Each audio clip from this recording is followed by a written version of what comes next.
मुंबई में भी तो यही होता है, कई बार हाई टाइड्स के चलते पानी सड़क पर आ जाता है और बताया जाता है कि एक दिन ऐसा होगा कि मुंबई भी पानी में डूबेगा, पानी में बैंकॉक भी डूबेगा। तेजी से डूबते हुए सिटी में जकार्ता का नाम सबसे ऊपर है, इसीलिए उसको शिफ्ट किया गया है। क्या आपको पता है कि देश एक ऐसा है जिसका आंसर आपको कमेंट बॉक्स में देना है, जो इस साल अपनी कैपिटल शिफ्ट कर रहा है? उस देश का नाम बताइए, और वो अपनी कैपिटल सिटी को दूसरी जगह ले जा रहा है, उस जगह का नाम बताइए। आप कमेंट में जवाब दीजिए, तब तक मैं आपको एक न्यूज सुनाता हूं। क्लाइमेट क्राइसिस के चलते थाईलैंड अपनी राजधानी बैंकॉक को बदलकर दूसरी जगह ले जाना चाहता है।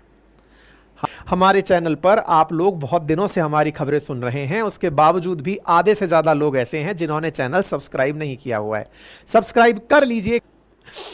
Climate crisis could force Thailand to move capital Bangkok. मेरे प्यारे साथियों, जो बैंकॉक है ना, इससे राजधानी शिफ्ट करके थाईलैंड कहीं और ले जा रहा है। कंट्री में need to relocate it capital due to rising sea level.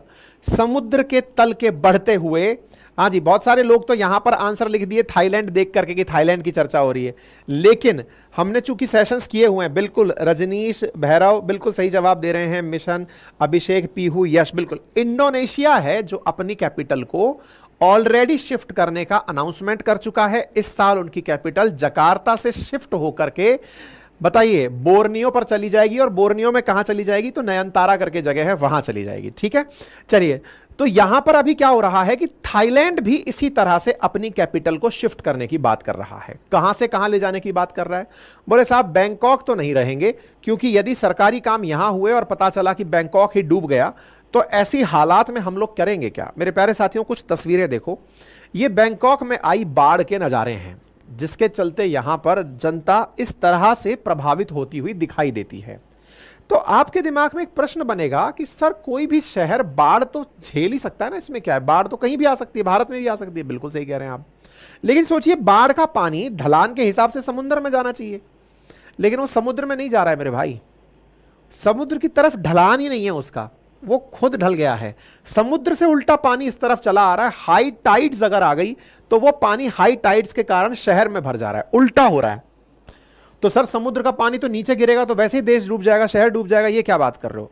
Any time ऐसा नहीं होता। कभी बारिश के समय आ रहे तूफान के चलते, चलती हाई टाइड्स के चलते शहर में पानी भर जाना, सोचिए कैसा हो। ऐसे हालात हमारे मुंबई में भी देखने को मिलते हैं। मुंबई में भी तो यही होता है, कई बार हाई टाइड्स के चलते पानी सड़क पर आ जाता है और बताया जाता है कि एक दिन ऐसा होगा कि मुंबई भी पानी में डूबेगा, पानी में बैंकॉक भी डूबेगा। तेजी से डूबते हुए सिटी में जकार्ता का नाम सबसे ऊपर है, इसीलिए उसको शिफ्ट किया गया है। दुनिया भर के बहुत सारे शहर डूबने वाले हैं। आप कहेंगे सर डराओ मत, क्या धरती ही डूब जाएगी क्या? हाँ, अगर इस तरह की ग्लोबल वार्मिंग रही, पर सर ये तो बादल है। अरे हमने कहा भाई बादल है, लेकिन ये बादल अगर धुएं की वजह से है, यदि ये ग्लोबल वार्मिंग की वजह से है, हमारे द्वारा ग्रीन हाउस गैसेस के इमिशन की वजह से है, तो सूरज की जो रोशनी पृथ्वी पर आ रही है वो वापस नहीं लौटेगी, और अगर नहीं लौटेगी तो पृथ्वी के सराउंडिंग में जो भी ग्लेशियर्स हैं उन्हें पिघलाएगी। जमीन पर जो भी उपस्थित मॉइस्चर है उसे सोख कर बादल बनाकर वापस गिराएगी, जिससे ग्लेशियर पिघलने से तो जल स्तर समुद्र का बढ़ने लगेगा और बहुत तेज बारिश और साथ ही साथ ड्रॉट जैसी कंडीशंस बनने लगेंगी। बोले सर इसको थोड़ा और विस्तार से समझना हो तो और विस्तार से केवल इतना सा समझिए कि यह प्रभाव ग्रीन हाउस गैस इफेक्ट कहलाता है। मेरे प्यारे साथियों, हमारे द्वारा उपयोग में लिए जाने वाले उद्योग धंधे, जो उद्योगों से हम लोग एनर्जी पैदा कर रहे हैं, उद्योग से जो अपने काम की चीज़ें पैदा कर रहे हैं, उनसे उत्सर्जित होने वाली जो गैसें हैं, ये गैसें जब धरती से लिफ्ट होकर के वायुमंडल में जाती हैं तो वायुमंडल में एक लेयर बना लेती हैं। इस लेयर के बन जाने से वैसी ही फीलिंग आती है जैसे ग्रीन हाउस में आती है। ग्रीन हाउस में कैसी फीलिंग होती है मेरे प्यारे साथियों? ग्रीन हाउस की फीलिंग को आप ऐसे समझिए कि बहुत बार ग्रीन हाउस को आप आसान रूप में समझने के लिए ऐसा करिए कि आपने अगर किसी खेत को ऐसा देखा हो जिसमें कि लोग नेट का सा घर बना के रखते हैं, वो असल में ग्रीन हाउस है। सर्दी से बचने के लिए, फसल को बचाने के लिए इस तरह का ग्रीन हाउस बनाया जाता है। सर्दियों में अक्सर पाले से बचने के लिए बनाया जाता है। पृथ्वी पर वायुमंडल के अंदर पॉल्यूशन की जो लेयर है वो पृथ्वी को ग्रीन हाउस बना देती है, जिसके चलते जो सूरज की रेडिएशन पृथ्वी पर आई है वो लौट नहीं पाती। लौट नहीं पाती तो वो सराउंडिंग को ही गर्म कर रही होती हैं, जिससे कि हीट बढ़ती है। उस बढ़ने वाली हीट को ग्लोबल वार्मिंग कहा जाता है। इस ग्लोबल वार्मिंग के चलते ग्लेशियर्स पिघलते हैं, ग्लेशियर्स पिघलते हैं तो समुद्र में पानी जाता है, समुद्र में पानी जाता है तो सी लेवल बढ़ने लगता है। आप सोचिए कि दुनिया भर के समुद्रों का लेवल बढ़ रहा है। यह जानकारी inter governmental panel on climate change, जिसे आप आईपीसीसी कहते हैं, उसकी 6th असेसमेंट रिपोर्ट में बकायदा इस बात का जिक्र किया गया है कि आने वाले सालों में, अगर आज से मात्र 100 साल की बात की जाए, तो दुनिया के जितने भी ये वाले डॉट आपको दिख रहे हैं, ये सभी शहर ऑलमोस्ट पानी के अंदर जमींदोज हो चुके होंगे। जमीन के किनारे बसे हुए ये जो शहर हैं, समुद्र के किनारे जो ये बसे हुए शहर हैं, ये जमींदोज पानी के अंदर दब चुके होंगे। पानी के किनारे बसे हुए शहर, इन्हीं में से एक शहर है थाईलैंड।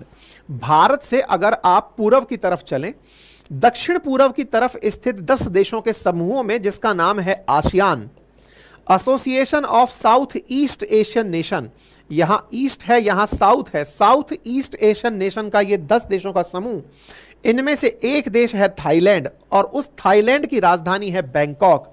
इस बैंकॉक के बारे में आज की चर्चा है मेरे प्यारे साथियों। यह रहा थाईलैंड, और करीब से देख लीजिए, और थाईलैंड की राजधानी है बैंकॉक, जिसे आप इस मैप से देख सकते हैं। जिस खाड़ी में यह स्थित है उसका नाम गल्फ ऑफ सियाम है। मेरे प्यारे साथियों, गल्फ ऑफ सियाम बैंकॉक के लिए टूरिज्म का बहुत बड़ा सोर्स है। बड़ी संख्या में टूरिस्ट यहां पर जाते हैं। बहुत ही खूबसूरत बीचेस के लिए यह जाना जाता है।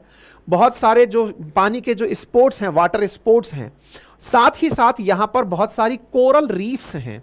कोरल रीफ्स की वजह से डीप सी डाइविंग के लिए लोग यहां जाते हैं, कोरल वॉच करने के लिए जाते हैं। लेकिन बढ़ते कोरल क्लाइमेट चेंज के चलते, ग्लोबल वार्मिंग के चलते कोरल ब्लीचिंग देखी जा रही है। कोरल ब्लीचिंग का मतलब है कि वो कोरल्स अपना कलर उड़ा रहे हैं। कोरल्स के कलर उड़ने से कोरल ब्लीच होता है, और वो ग्लोबल वार्मिंग का एक बहुत बड़ा फैक्टर माना जाता है, मतलब ग्लोबल वार्मिंग का एक बहुत बड़ा इफेक्ट माना जाता है। उस कोरल ब्लीचिंग के चलते यहां का टूरिज्म भी प्रभावित हो रहा है। मेरे प्यारे साथियों, वर्तमान में बैंकॉक अगर डूबता है तो यहां का बहुत बड़ा क्षेत्र टूरिज्म का इसकी वजह से प्रभावित होगा। वर्तमान में जो बैंकॉक है, इसके अंदर लगभग 83 लाख लोग रहते हैं। इन लोगों के साथ साथ यहां का टूरिज्म बहुत बड़ा सेक्टर बना हुआ है। 96% of the area mean sea level से नीचे चला जाएगा, ऐसा बैंकॉक के बारे में कहा जा रहा है। कहा जा रहा है कि आने वाले समय में यहां का सी लेवल बढ़ने लगेगा, और ऐसी स्थिति में एक बड़ा हिस्सा इसका पानी में डूब जाएगा। पानी में डूबने के डर से ये लोग भविष्य को इस तरह से देखते हैं कि बैंकॉक पूरी तरह से पानी में होगा, और ऐसी स्थिति में इससे बचने के लिए हमें इस जगह को यहां से शिफ्ट करके कहीं और ले जाना होगा। यहां पर अंदाजा दिया गया है कि यहां पर हर साल 1 से 2 सेंटीमीटर जो जमीन है वो धंसती जा रही है। आपको याद होगा, जमीन धंसने का हाल ही में मैंने एक उदाहरण और दिया था। मैंने कहा था कि चीन के अंदर जो हाल ही में सदी की सबसे बड़ी बाढ़ आई है, मैंने सेशन भी किया था, उसके ऊपर दिखाऊंगा आगे चल के, अपनी पाठशाला पे ही किया था। मैंने ये कहा था कि वहां पर भी जमीन समुद्र के नीचे बैठती जा रही है। क्यों? क्योंकि जब किसी शहर में हाई राइट्स बिल्डिंग बनने लगती हैं, तो बिल्डिंग बनाने के लिए लोग जमीन को खोदते हैं। जमीन खोदते हैं, और रहने वाली पॉपुलेशन के लिए पीने का पानी समुद्र से तो मिलता नहीं है, तो ड्रेनेज के लिए समुद्र के नीचे, वो जमीन के नीचे खोद करके ड्रेन पानी निकालते हैं, मतलब पीने का पानी निकालते हैं। पानी निकालते हैं तो पानी निकालने से जमीन के अंदर का हिस्सा खाली होने लगता है। उस खाली हिस्से के अंदर धीरे धीरे जमीन बैठक लेने लगती है, बैठने लगती है। ऐसी स्थिति में यहां पर हर साल 1 से 2 सेंटीमीटर बैंकॉक की जमीन के अंदर धंसती जा रही है। पैरेलली समुद्र अपना स्तर बढ़ाता जा रहा है। कहा जा रहा है कि पिछले 100 सालों के अंदर समुद्र का जो जल स्तर है वो ऑलरेडी 20 सेंटीमीटर तक ऊपर आ चुका है। आने वाले समय में यह लेवल और बढ़ेगा, और ऐसी स्थिति में जहां जमीन खुद नीचे जा रही हो, समुद्र का जल स्तर ऊपर आ रहा हो। समुद्र का जल स्तर ऊपर आने का सबसे बड़ा कारण क्या है? तो आंसर है क्लाइमेट चेंज। क्लाइमेट चेंज के पीछे का बड़ा कारण क्या है? Global warming. ग्लोबल वार्मिंग का बहुत बड़ा कारण क्या है? इंडस्ट्रियलाइजेशन। इंडस्ट्रियलाइजेशन की वजह से क्या एक्सपेक्टेड है? तो मेरे प्यारे साथियों, आपको ध्यान होगा पेरिस क्लाइमेट एग्रीमेंट के अंदर यह डिसाइड किया गया था कि आने वाले समय में सारे देश प्री इंडस्ट्रियलाइजेशन एरा से 1.5 डिग्री सेंटीग्रेड ही तापमान को बढ़ाएं, इससे ज्यादा तापमान ना बढ़ाएं। लेकिन जिस तरह से हम लोग अभी चल रहे हैं, वर्ष 2100 तक प्री इंडस्ट्रियलाइजेशन एरा से दुनिया का औसत तापमान 3 से 4 डिग्री सेंटीग्रेड बढ़ जाएगा। कहते हैं कि 1 डिग्री सेंटीग्रेड दुनिया का तापमान बढ़ता है तो 20 से 25 सेंटीमीटर जल स्तर बढ़ जाता है। आप सोचकर देखिए, 3 से 4 डिग्री सेंटीग्रेड में चाल मतलब पूरा 100 सेंटीमीटर के आसपास 80 से 100 सेंटीमीटर जल स्तर बढ़ जाएगा। जल स्तर बढ़ने से और पैरेलली इनके नीचे जाने से यदि एक साल में 1 से 2 सेंटीमीटर बैंकॉक जमीन में खुद से धंस रहा है, क्योंकि जमीन के नीचे इतने गड्ढे बना दिए गए हैं कि जमीन वजन से नीचे बैठ रही है, तो अगले आने वाले 80 सालों में 80 सेंटीमीटर ये नीचे जाएगी, 80 सेंटीमीटर जल ऊपर आएगा। कुल 160 सेंटीमीटर अगर कोई जगह नीचे जा रही हो तो आप विचार कर कर देखिए कि क्या हालात होगा।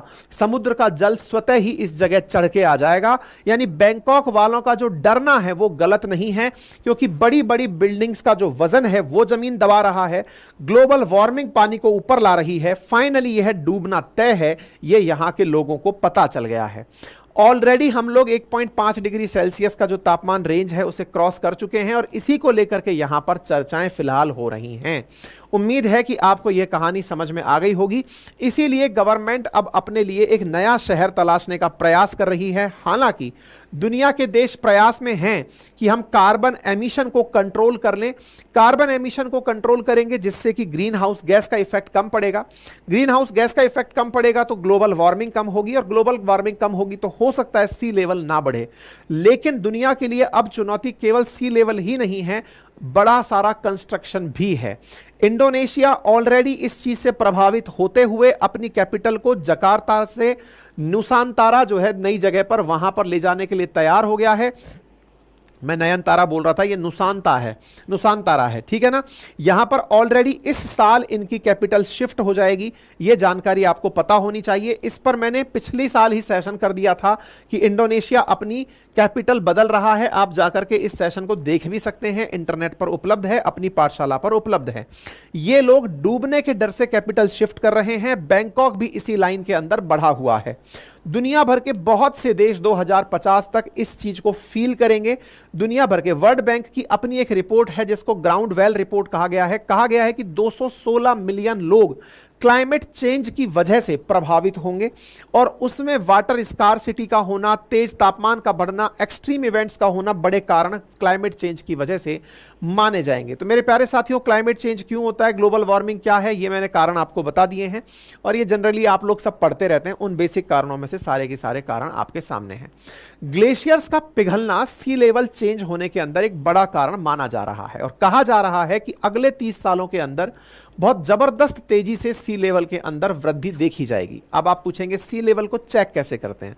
साथियों, 2 तरीके हैं जिनसे कि सी लेवल को चेक किया जाता है। एक का नाम है टाइड गॉज, यानी कि जो उठने वाली लहरें हैं उनसे, और दूसरा है सैटेलाइट ऑल्टीमीटर। ऑल्टीमीटर मतलब होता है ऊंचाई नापने वाला। सैटेलाइट से समुद्र तल की ऊंचाई नापी जाती है।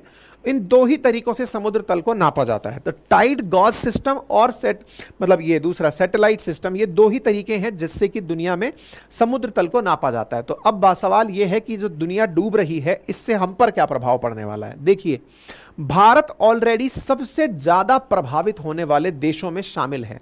अगर मैं आपके सामने इस रिपोर्ट की चर्चा करूं तो number of people per country living on land expected to be under sea level, तो आपको जो एकदम डार्क रेड में दिखाई देता है उसमें भारत का नाम है। 10 से लेके 50 मिलियन लोग, 5 करोड़ लोग वर्ष 2100 तक पानी के अंदर डूबेंगे, यानी कि उसकी वजह से प्रभावित होंगे। दुनिया के अंदर अगर टॉप 6 कंट्रीज देखी जाएं जो राइजिंग सी लेवल से प्रभावित होंगी तो उसमें भी इंडिया का नाम निकल कर आता है। वियतनाम, इंडिया, चाइना, बांग्लादेश, विशेष रूप से एशियन कंट्रीज का नाम निकल कर आता है। एशिया में सबसे ज्यादा कौन से शहर बढ़ते हुए तापमान के कारण प्रभावित होंगे? इवन 2030 तक ही जो सबसे ज्यादा प्रभावित होंगे उनमें से Seoul, Tokyo, Manila, Jakarta, Bangkok, Hong Kong और ताइपे के नाम निकल कर आते हैं। यानी कि आसियान कंट्रीज और चाइना के कंट्रीज जो है ना, चाइना और जापान वाले जो कंट्री हैं, ये सारे के सारे राइजिंग सी लेवल से 2030 तक ही प्रभावित हो जाएंगे। इनकी जीडीपी को होने वाला इंपैक्ट पर पर्सन आप अगर देखेंगे तो आपको अंदाजा होगा ताइपे तो -24% तक का अपनी जीडीपी में लॉस 2030 तक ही देख लेगा। मनीला के अंदर -87% का लॉस, बैंकॉक में -96% का लॉस देखा जाएगा। यानी कि राइजिंग सी लेवल से आपके दिमाग में सवाल बनेगा जीडीपी का 2030 तक नुकसान कैसे हो जाएगा। भाई जब सी लेवल बढ़ता है, तापमान बढ़ता है, बरसात बढ़ती है, पानी शहर में भरा रहता है, तो कोई टूरिस्ट क्यों आएगा।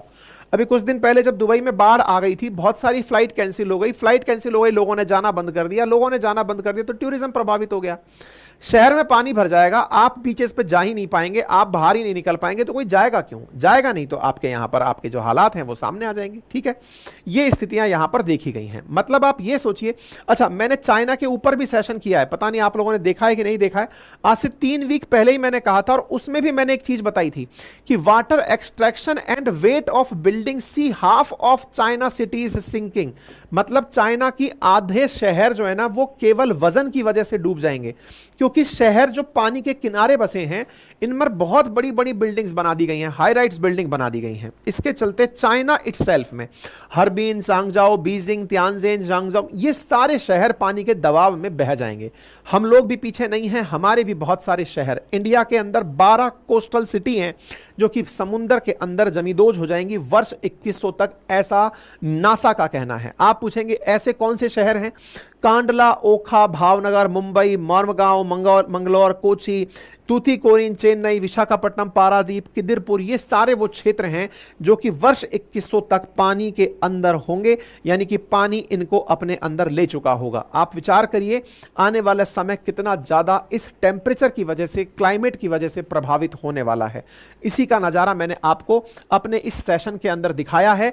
अगर दुनिया में top 10 fastest sinking coastal city बताई जाए तो उसमें चाइना का तियानजिन सबसे ऊपर आता है, वियतनाम का होचिमिन सिटी नंबर 2 पर, फिर Chittagong Bangladesh, Myanmar Yangon, Jakarta Indonesia, India के अंदर अहमदाबाद, इस्तांबुल, ह्यूस्टन, लागोस और मनीला के नाम निकल कर आते हैं।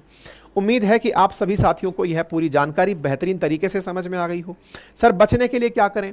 बचने के लिए साहब सबसे पहले कारों का उपयोग बंद करिए, जितना भी ग्रीन हाउस गैस इमिशन है उसको रोकने के जो प्रयास हो सकते हैं, प्लांट्स लगाइए, उद्योग धंधों के विकास में कार्बन के उपयोग से बचिए, कार्बन के स्थान पर कोई भी रिन्यूएबल एनर्जी सोर्स का विकास करिए, उन सब चीज़ों से वाटर को कंजर्व करिए, ज़मीनों के अंदर ज़्यादा ब्रेन ड्रेन मत करिए, मतलब होल मत क्रिएट करिए। साथ ही साथ में अपने यहाँ पर बिजली बचाइए, सब्जियां खाइए, बाइक से चलिए, मतलब कुछ इस तरह से करिए कि पर्यावरण जैसा था अगर आप उसे वैसा छोड़ते हैं तो बच जाएंगे, नहीं तो अपन तो शायद तब तक निकल लेंगे, आप में से अधिकांश व्यूअर वर्ष 2100 तक तो चले ही जाएंगे, लेकिन अपने आने वाली जो पीढ़ियां हैं वो संभवतया इस कल को नहीं, इस समय को नहीं देख पाएंगे जो आप और हम देख रहे हैं। इसका मतलब यह है कि आने वाली पीढ़ियों के लिए अगर हमें कुछ देना है जिसे सस्टेनेबल ग्रोथ कहा जाता है, तो आवश्यक है कि आप और हम बहुत ही ज़्यादा जिम्मेदारी के साथ अपनी चीज़ों का पालन करें। ठीक है, उम्मीद है कि आप सभी लोग ऐसे ही अपना प्यार बनाए रखेंगे। बाकी हमारे चैनल पर आप लोग बहुत दिनों से हमारी खबरें सुन रहे हैं, उसके बावजूद भी आधे से ज़्यादा लोग ऐसे हैं जिन्होंने चैनल सब्सक्राइब नहीं किया हुआ है। सब्सक्राइब कर लीजिए।